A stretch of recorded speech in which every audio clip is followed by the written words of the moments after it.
뭐냐면은 만약에 하나, 둘, 셋, 여섯, 일곱 개, 뭐 여덟 개의 전자가 이제 배치를 시킬 거야. 8개의 전자가 있는 거 보니까 산소겠죠. 산소 원자번호 8번. 산소에 있는 전자 8개를 이제 오비탈에다가 쏙쏙쏙쏙 넣을 거란 말이야. 근데 전자를 아무 데나 넣는 게 아니라 규칙이 있어요. 우리가 그동안 해왔던 게 그 규칙을 다 반영해서 했던 건데 왜 그렇게 됐는지에 대해서 이제 오비탈 개념으로 이해를 해준다는 거야. 자, 전자 배치의 규칙인데요.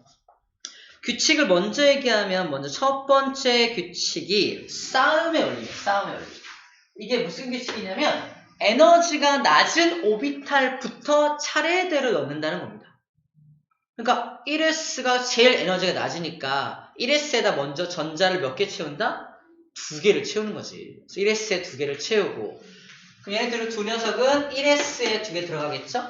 1s에 2개가 들어가기 때문에 이걸 표현할 때 어떻게 표현하냐? 1s의 전자 2개가 들어갑니다 라고 표현합니다. 1s2. 그 다음 나머지 2개는 어디 들어가면 되겠어요? 그 다음 에너지가 많은 거 2s에다 넣으면 2s. 전자 몇 개 들어가? 얘도 2개 들어가죠. 2s2. 전자 총 4개가 들어간 거야. 여기까지 넣은 겁니다. 4개 남았죠? 그 다음 에너지가 낮은 건 누구죠? 2p죠. 2p. 2p에다가 나머지 전자를 넣어야 되는데 2p는 자 확대해 볼게요. 2p는 X축 방향과 Y축 방향과 Z축 방향이 있죠. 그래서 세분화시켜서 2px, 2py, 2pz로 세분화시켜서 쓰기도 하고요. 또는 2p라고 하나로 통칭해서 2p에 나머지 4개가 들어갑니다. 쓰기도 합니다. 2p에 나머지 4개가 들어갑니다. 왜? p 오비탈은 방이 3개니까 전체 몇 개의 전자까지 넣을 수 있어? 6개. 남은 전자가 4개밖에 없으니까 2p에 4개 들어갈 수 있겠죠. 그죠? 일단 에너지가 낮은 것부터 넣은 거니까 여기다 2개씩 넣고 나머지 4개를 여기다 넣으면 되겠네. 첫 번째 규칙 싸움의 원리에 입각해서 넣어놓은 거야. 에너지가 낮은 것부터 차곡차곡 넣어야 한다라는 거죠. 자, 두 번째 규칙은 파울리의 베타 원리라는 규칙인데 파울리라는 사람이 이것만큼은 절대 안 돼 라고 했던 규칙이야. 베타적이다 라는 뜻인데 우리 외웠던 거야. 하나의 오비탈 안에는 즉 하나의 방 안에는 전자가 몇 개만 들어간다고? 딱 2개까지만 들어간다고 했죠. 그래서 전자를 딱 2개만 이렇게 집어넣어야 돼요. 2개까지 넣는다는 건 하나 넣어도 괜찮다는 얘기죠.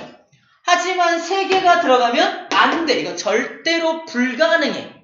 왜 안 됩니까? 그러면 전자들끼리는 서로 뭐해서 너무 베타적이라서 서로 밀어내는 베타적이라서 베타 원리에 의해서 3개는 절대 한 방에 들어갈 수가 없어 라고 말하는 거야. 3개가 왜 안 됩니까? 그러면은 이제 파울리의 베타 원리 때문에 안 됩니다 라고 말해주면 됩니다.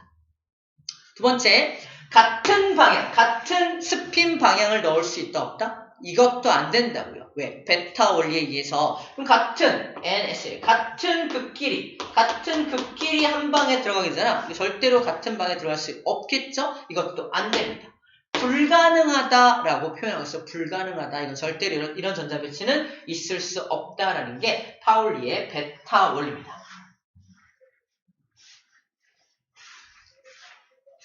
저기 2개씩만 딱 들어가 있는 이유가 바로 그런 이유가 되겠죠. 자, 세 번째 원리는 바로 훈트의 규칙입니다. 훈트의 규칙은 뭐냐면 봐봐 이런 거야. 여기 4개의 전자를 집어넣을 때 여기 X축 방, Y축 방, Z축 방이 있을 거 아니야. 그걸 모식적으로 쌤이 네모난 방으로 표시를 할게요. 얘는 둘, 셋 다 PPP니까 에너지는 어때요? 에너지는 모두 다 동일합니다. 4개의 전자를 채워야 될 거 아니야? 그때 굳이 1번 전자 너 일로 와봐. 너 일로 들어가. 오케이. 너도 일로 들어가. 이럴 필요 있나요? 같은 방이 3개인데 같은 에너지 방이 3개인데 굳이 두 번째 전자부터 여기다 넣을 필요가 있을까? 아니야. 얘도 다른 방에 너도 다른 방에 먼저 넣고 이게 먼저죠? 그 다음에 4번째 전자를 어쩔 수 없이 여기다 넣는 거지. 이게 순서가 맞겠죠? 왜? 전자들은 서로 싫어하니까. 다시 말해서 전자를 채울 때 전자들을 혼자 먼저 집어넣고 그 다음에 어쩔 수 없이 전자를 같은 공간에 배치시켜야 한다. 이게 훈트의 규칙입니다.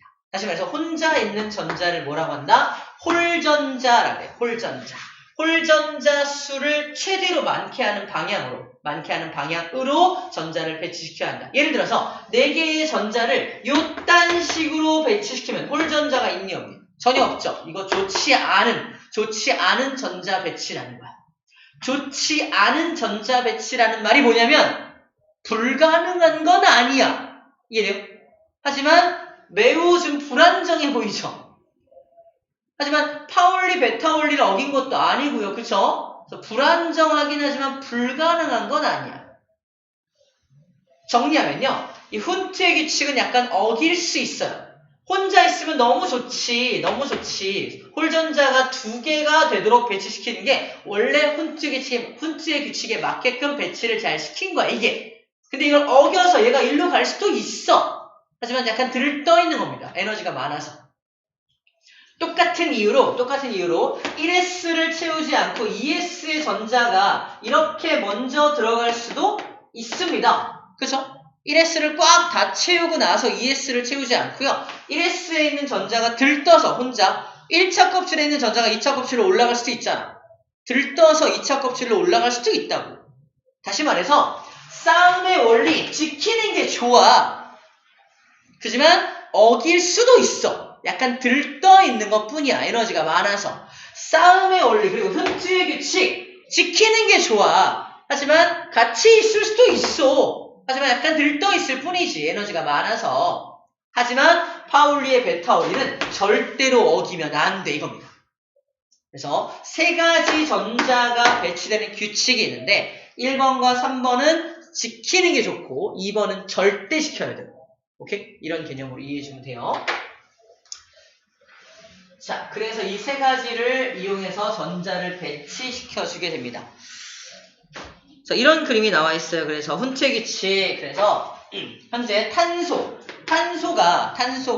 6개의 전자가 있는데 1s에 2개 들어간 거 잘 집어넣었죠. 2s에 2개 딱 들어가서 잘 집어넣었습니다. 싸움의 원리에 의해서 잘 집어넣었죠. 나머지 2개의 전자를 굳이 한 방에 넣을 필요는 없다. X라고 써져 있지만 그럴 수도 있어. 약간 들떠있는 것 뿐이라는 거예요.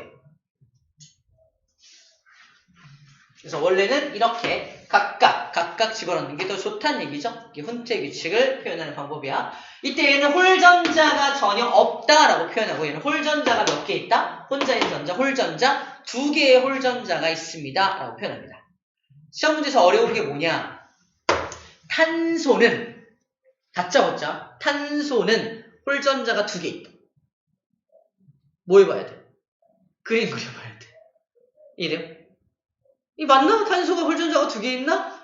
6개가 있는 건 아는데 누가 홀전자지? 처음엔 잘 몰라요. 그죠? 이 그림이 머릿속에 딱 그려져야 홀전자가 2개인 게 딱 인식이 되는 겁니다. 많이 그려봐서 아는 방법 아니면 빠르게 그려서 알아내는 방법 둘 중에 하나를 선택해서 굉장히 타임 어택이 필요한 그런 시험 문제가 출제가 됩니다. 질소도 그려볼게. 7개의 전자가 잘 들어갔어요. 4개 들어가고 나머지 3개가 굳이 이렇게 들어갈 필요가 있나요? 하나씩 들어가면 되겠죠? 이게 훈트의 규칙까지 다 잘 맞춰 놓은 겁니다. 자, 들뜬 상태란 말은 이런 말입니다. 그래서 바닥 상태, 들뜬 상태 설명을 하면은 자, 질소를 전자 배치시킬 때 바닥 상태라는 게 가장 안정적인 상태. 그래서 이렇게 훈트의 규칙까지 잘 지켜서 들어간 게 이게 가장 바닥 상태인데 첫 번째 경우 이렇게 이걸 1번의 예야. 1번은 뭘 어겼습니까? 라고 물어봅니다. 싸움의 원리 어긴 거 아니죠? 파울리, 베타울리 어긴 것도 아니야. 하지만 훈트의 규칙을 약간 위배했죠? 훈트의 규칙을 어겼습니다. 그래서 들떠있다, 들뜬 상태라고 표현합니다. 불가능한 상태라고 부르지 않고요. 들떠있을 뿐이야 라고 부르고 있어요. 약간 에너지가 많아서 들떠있으면 이럴 수 있어, 가능성이 있어 라고 불러주고 있는 겁니다. 2번의 경우 어때? 2번의 경우 둘 들어갔죠? 혼자밖에 없죠? 나머지 전자가 여기로 와 있네요. 이거 가능한가요? 가능합니다. 다만 얘는 무슨 규칙을 위배했다? 싸움의 원리를 위배했죠. 싸움, 여기 먼저 에너지가 적은 ES를 먼저 채워야 되는데 여기 있는 전자가 일로 올라와 버렸잖아. 들떠있는 겁니다. 싸움의 원리에 위배되어 있지만 잘못된 건 아니다. 들떠 있을 뿐이다 라고 말하고 있는 계속해서 이게 잘못된 배치가 아니라는 거야. 잘못된 배치는 아니야. 다만 들떠 있는 것 뿐이야 라고 인식해 줘야 되는 겁니다. 파울리의 베타 원리를 어겨서 예를 들어서 얘도 빠져, 얘도 없어진 다음에 여기 이렇게 세 개를 넣어놨어. 이건 절대로 안 되는 거겠지. 예를 들어서 이런 건 안 되는 겁니다. 이런 건 안 돼. 라고 설명할 수 있습니다.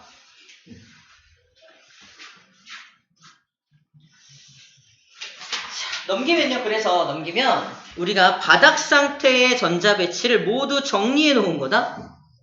헬륨을 바닥 상태로 정리한 표가 이렇게 표현되겠죠? 자, 이 공간, 네모난 공간 하나하나가 바로 오비탈 방 하나를 말하는 거야. 방 하나당 2개까지 들어가 있는 거 확인이 되죠? 그리고 다 다른 방향의 스핀 방향으로 들어가 있고요. 이렇게 그려주는 게 다 바닥 상태, 가장 안정적인 상태의 그림이고요. 이거를 이 전자 배치를 오비탈 전자 배치로 그려봐라 라고 표현합니다. 그래서 탄소 같은 경우 모형으로 그리면 이렇게 그릴 수가 있겠죠? 이거를 다른 표현법으로 1S에 2개, 2S에 2개, 2P에도 2개 들어가네 이렇게 표현할 수 있다는 거예요. 2P에 2개 이렇게 표현되어 있죠? 2P에 2개. 이런 식으로 쓸 수 있어야 돼요. 쓸 수 있어야 됩니다.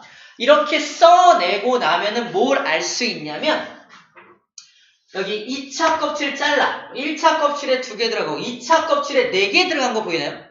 2차 껍질에 4개의 전자가 들어가 있다는 걸 보고서 원자가 전자가 4개네요 라고도 말할 수 있습니다. 쉽게 말해서 이렇게 갑자기 이런 걸 줘요. 이런 걸 줘요. 너 누군지 모르겠는데 너 누군지 모르겠는데 너 누구니 일단 딱 보면 전자가 몇 개야? 둘, 넷, 11네. 나트륨이네요. 그죠?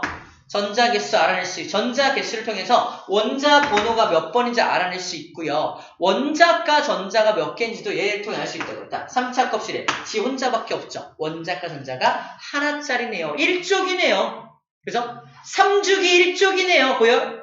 껍질 3개네요. 그리고 원자가 전자 하나니까 1쪽이네요. 3주기 1쪽이니까 나트륨 맞네요. 그죠? 이렇게 이 전자 배치 이 기호를 보고서 누군지 몇 쪽인지 몇 쪽인지 원자가 전자가 몇 개인지 다 알 수 있다는 말을 하는 겁니다. 알겠죠? 오늘 배우기 되게 낯선데 한번 알아놓으면은 또 다른 언어를 배운 거예요. 또 다른 언어. 우리가 원자를 표현할 수 있는 또 다른 언어를 배우게 되는 겁니다. 다 했어 이제. 방금 배운 게 원자과 전자를 이 방법으로 알아낼 수 있다는 말을 해준 거고요. 마지막에 이온의 전자 배치는요. 이런 겁니다. 봐봐. 자, 리튬의 전자 배치는 3개니까 1s2, 2s1이 되겠죠. 그럼 원자과 전자가 몇 개야? 하나밖에 없죠. 전자를 버리고 싶어 할까? 얻고 싶어 할까? 버리고 싶어 하겠네. 전자를 버린 상태야. 누구처럼 돼요? 1s2만 남겠죠. 누구와 같은 전자 배치를 하게 된다? 헬륨과 같은 전자 배치를 한다는 것도 딱 눈에 보이겠죠. 당연히 1 플러스 양이온 되겠죠. 전자를 버렸으니까. 이게 이온의 전자 배치입니다. 마그네슘 원자 번호 12번이니까 이게 10번, 12번. 원자과 전자가 2개인 거 알 수 있고요. 전자 2개를 버리고 싶어 하겠네. 그래서 마그네슘 2 플러스 이온이 되면서 전자 2개 버린 모습이니까 이런 모습을 끊어지게 되겠죠. 누구와 같은 전자 배치하게 된다? 네온과 같은 전자 배치를 하게 되겠네요. 그래서 이온의 전자 배치도 오비탈 전자 배치 기호로 표현할 수 있게 된다라는 겁니다. 되나요? 음이온도 볼게요. 음이온 같은 경우는 자, 첫 번째 산소입니다. 전자 8개니까 2개, 2개, 4개. 그죠? 원자과 전자가 6개인 거 확인되나요? 6개니까 전자 2개가 있으면 되겠죠. 비금속인 거 확인되네요. 전자 2개를 얻어서 E-가 되면 전자 2개가 어디 들어가겠어? 당연히 P-오비탈에 나머지 2개를 채우겠죠? EP6까지 올라가게 되겠네요. 그래서 누구와 같은 전자 배치가 된다? 마찬가지로 네온과 같은 전자 배치를 하게 되겠네요. 염소 봐봐. 염소는 2차 껍질까지 10개, 3차 껍질에 7개, 17개죠? 원자과 전자가 7개인 거 확인할 수 있고요. 전자 하나가 필요하니까 전자 하나를 얻어서 6을 꽉 채우게 됩니다. 보이나요? 그래서 전체 염소 1-가 되면서 아르곤과 같은 전자 배치를 하게 되는 겁니다. 어렵지 않습니다. 자, 이렇게 해서 우리가 또 다른 아까 언어를 오늘 배운 날이라고 생각하면 되겠어요. 자, 시간이 많진 않은데 89초 문제 빠르게 풀어볼까요? 빠르게 풀어봅시다. 빠르게 풀어봅시다.